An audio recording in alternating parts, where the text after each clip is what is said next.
The sky doesn't even look real right now.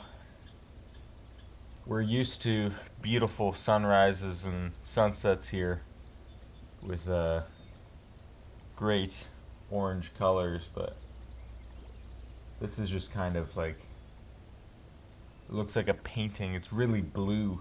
The sun hasn't risen yet. There's a little bit of orange kind of coming up now, but the sun should be peaking soon, and then we'll probably see that. But yeah. Oh. Before that happens, I want to make a coffee and then we'll head out fishing.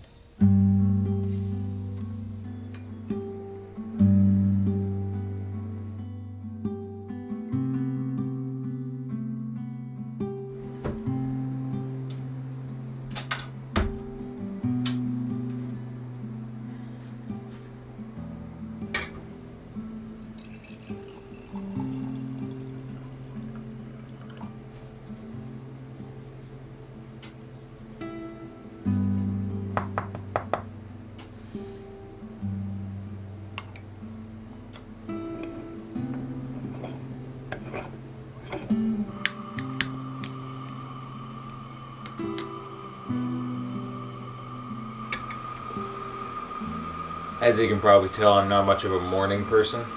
I'm not gonna lie, I'm not usually up before the sunrise, ever, but for fishing, I can make an exception. But usually as soon as I have an espresso or two down, then I'm good to go.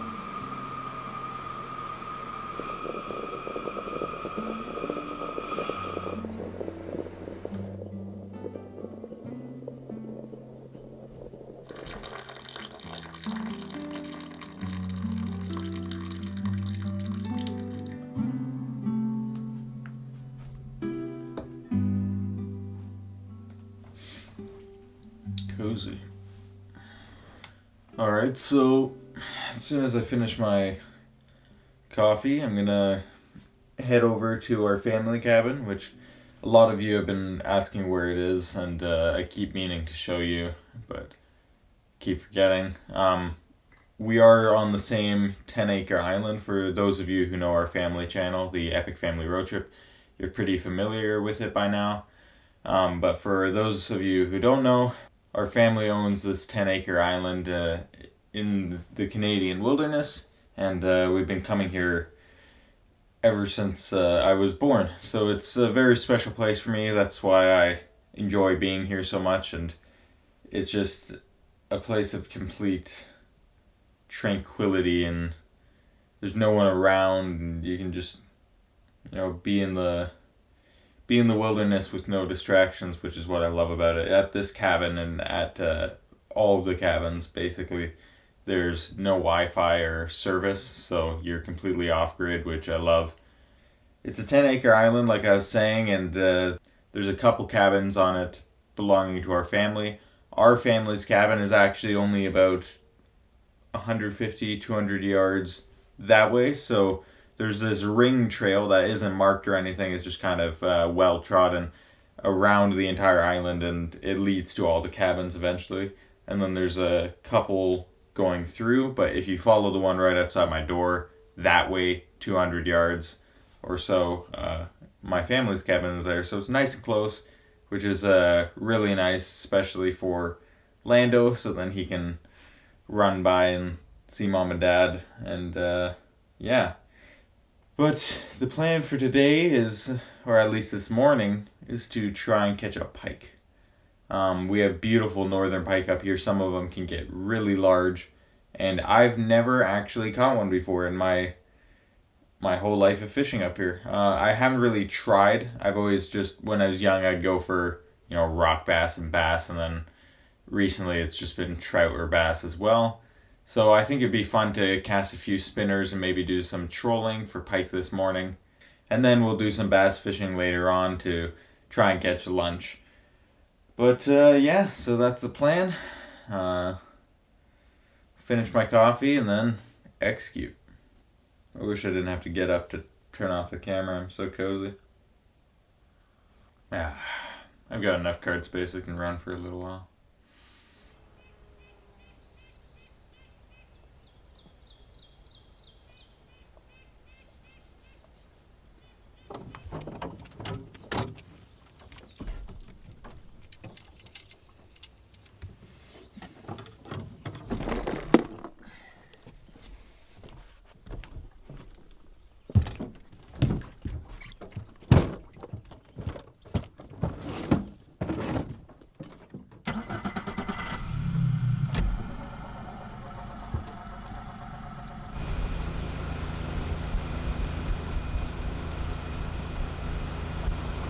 Alright guys, so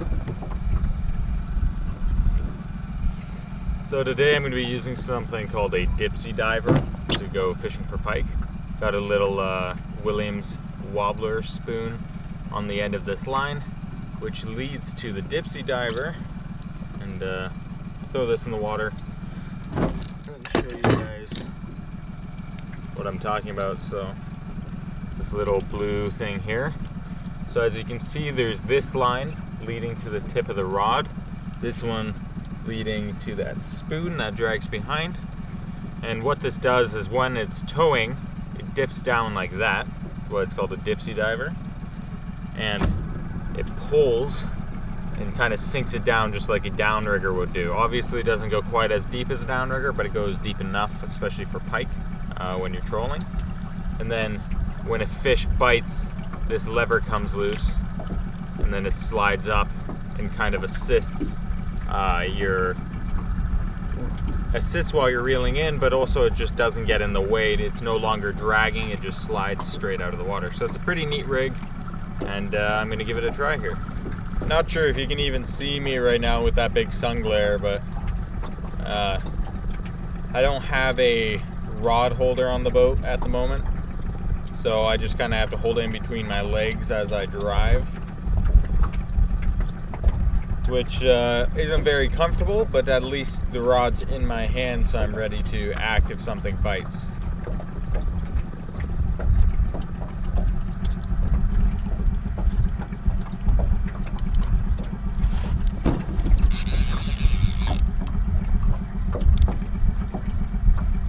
I don't know if that was a bite or not, but something might have been the ground, although it didn't feel like it, but something did knock loose the dipsy. Man, I really need a pair of sunglasses.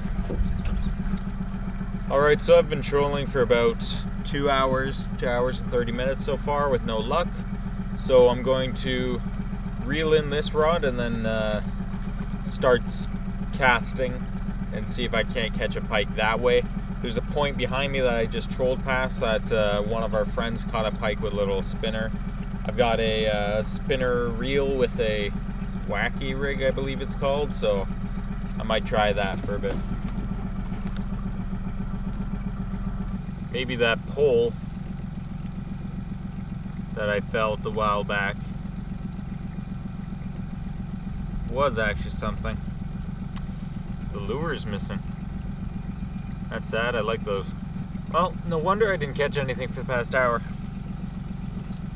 I checked it pretty recently, but then I had another pretty hefty tug that, yeah. Well, here's a little spinner with one of these little rigs on it. So we'll see how this does.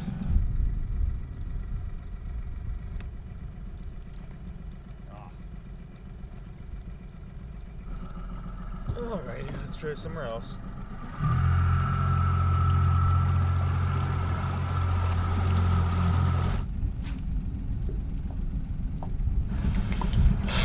The air is just so clear and crispy. Apparently we're supposed to have rain later today, but which I can see as a possibility, but either way I'm going to keep fishing and working on my projects. I always love the rain up here. I was planning on doing a Jeep camp, a solo Jeep camp, like I mentioned in the last video, but unfortunately the white Jeep is still being serviced in the town, so Vandy is the only Jeep available, and if I were to take off and go camping, then my parents would be stranded, so I had to postpone that.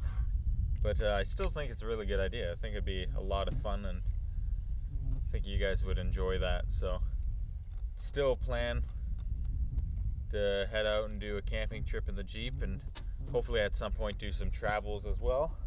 It's not that there's no fish, it's just that I'm not setting the hook on the fish. Yeah, but with my travel videos, I think it'd be kind of interesting to try and show a very realistic viewing, I guess, of what it'd be like to travel to certain places. So, and I don't want to just hit crazy off-road trails and, you know, kind of our typical stuff, remote locations, but I also want to show, you know, what I'm interested in, which has always been like the history of places and like towns and the reason they were built and, you know, stuff like that. So like in Quebec, there's awesome remote off-road trails, but then there's also like the Quebec Citadel and old Quebec where it's all cobblestone roads and stuff, and I think that sort of thing would be really neat.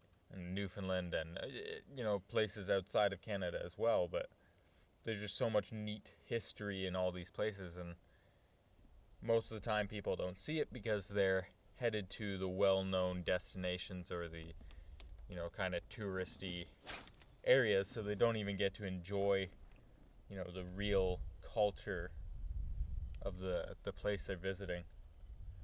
Alrighty, so no luck with pike, but that's not defeat, that's just round one. I have to head back and do some chores, and then I'll be right back out on the water to try again. Hopefully I can catch some bass at least, which is pretty much guaranteed here.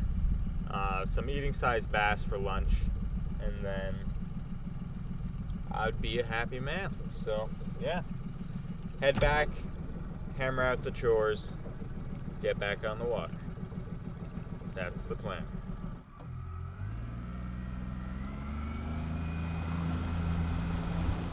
Alright guys, so on my walk around the island, I noticed that one of these maple trees had died and fallen over. So I'm just over here to collect it. Maple makes excellent firewood, especially for this winter, and it's never too early to start preparing, because last year we actually had just enough.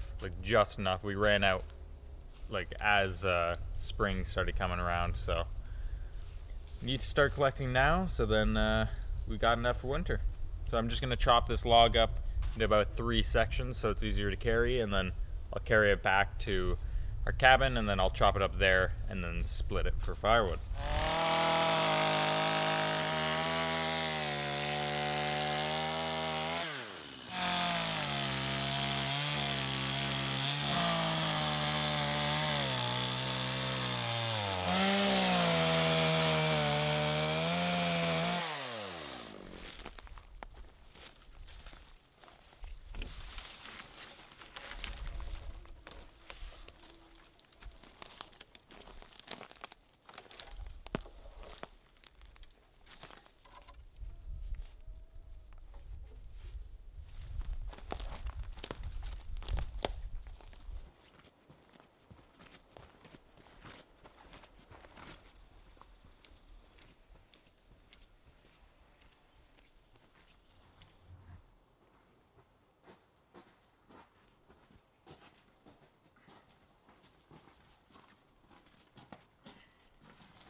Well, it looks like that chance of rain we had turned into a severe thunderstorm warning, with chances of hail even.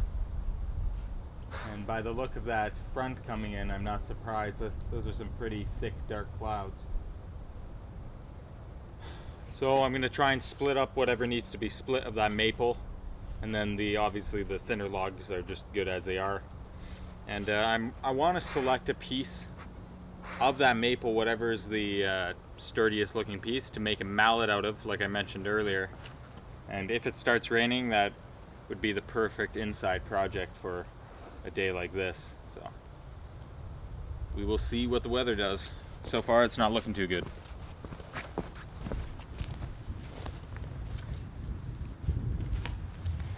Well, it basically turned into nighttime,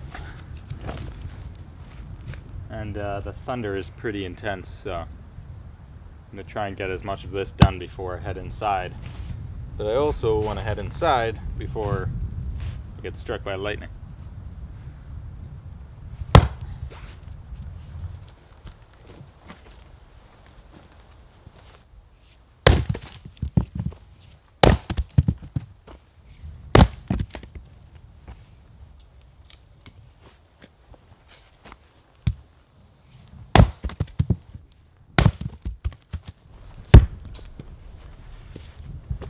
All of the other logs are thin enough where they don't need to be split.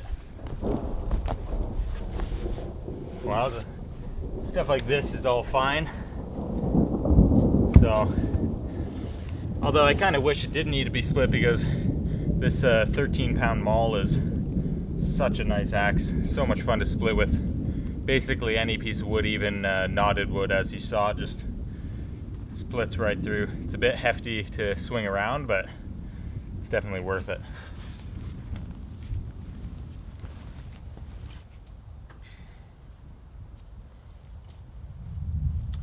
Piece like this. Wow.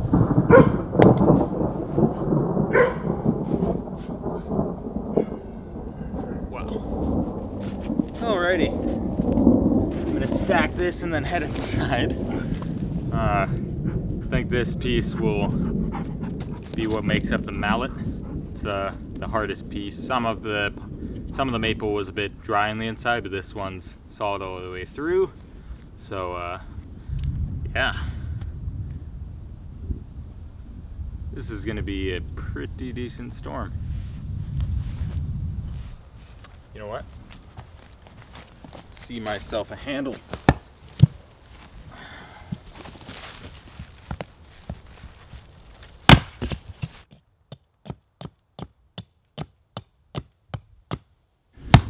Alright, handle wood,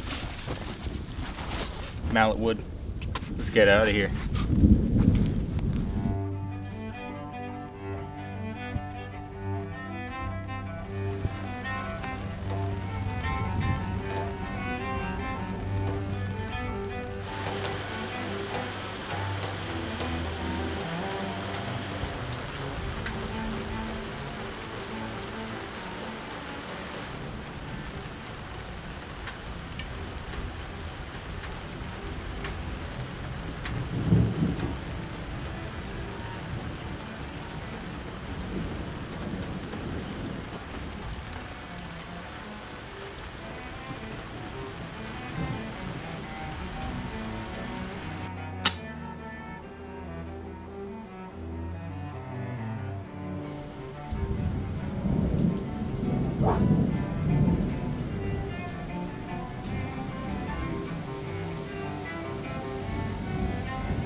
Well, I'm gonna chill in our family cabin for a little bit, read up on some carving techniques. There's actually one in here on how to make a mallet, so that's perfect.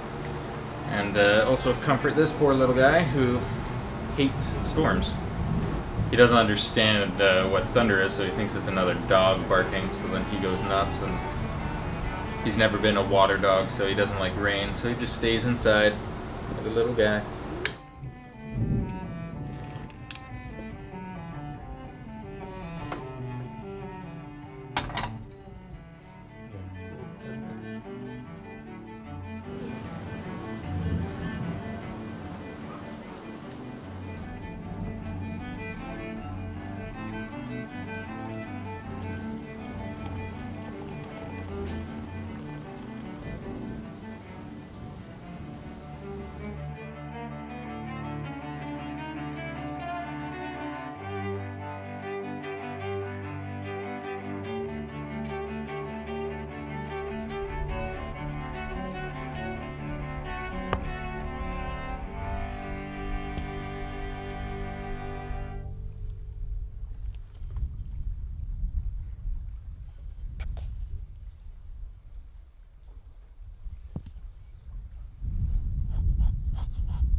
It's rough right now, but once this hardens a bit, then I'll do work on the handle. I just wanted to get the handle in there so I can see the shape, and then I'll shave it down to the proper size that it needs to be.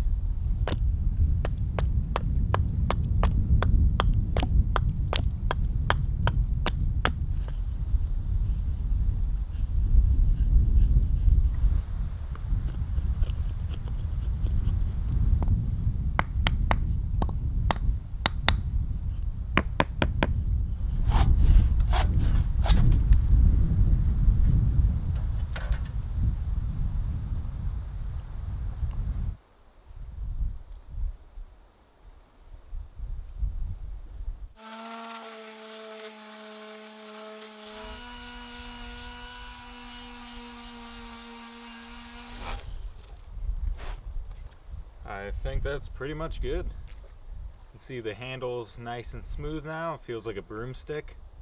And yeah, it's pretty well tapered. I think it looks pretty good. It's a nice size for what I'm using it for, which will just be hammering a chisel when I'm woodworking. May not win any awards for beauty, but I'm actually pretty proud of it. I think it turned out well. So now I'll just get a little hand sander and with a finer grade and go over it one more time, and then maybe put some like linseed oil or something to preserve it.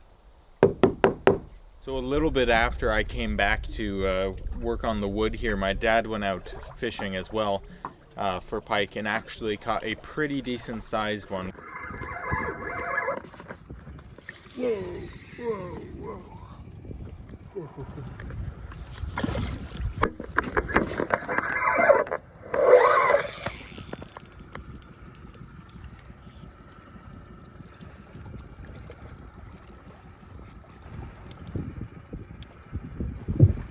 Wow. It's a nice pike, huh? Juvenile, we're gonna let him go back in. Amazing to see that there's so many beautiful pike in this lake. So I'll definitely be heading out again and trying to catch one a little bit later on. I did have a little bit of luck myself though, and was able to catch a nice healthy bass. I didn't end up eating him because I had just eaten, but it would be kind of fun to do a catch, clean, cook, like shore meal one of these days. So it's nice to know that there's tons of pike in the lake, and I look forward to catching one myself in the future. Alrighty, so here's the finished product. I'm gonna put some linseed oil on this to help weatherproof it and give it a finished look, but I don't have any at the moment, so I'll have to do that a bit later on. But for now, this is good enough. Just a nice little pounding tool to add to the collection, and definitely something I've been needing for a while for my chisels. So yeah, I think it turned out pretty good. The top is maple, the handle's pine. Just like I said earlier, it's not going to win any beauty competitions, but it's definitely turned out better than I thought. So yeah, that was a fun little project, one I needed to get done, so not bad. Alright guys, that's it for this video. Thanks for watching, and as always, a special thank you to those of you who have subscribed to my Patreon channel and are helping support this journey. And I'll see you guys next week.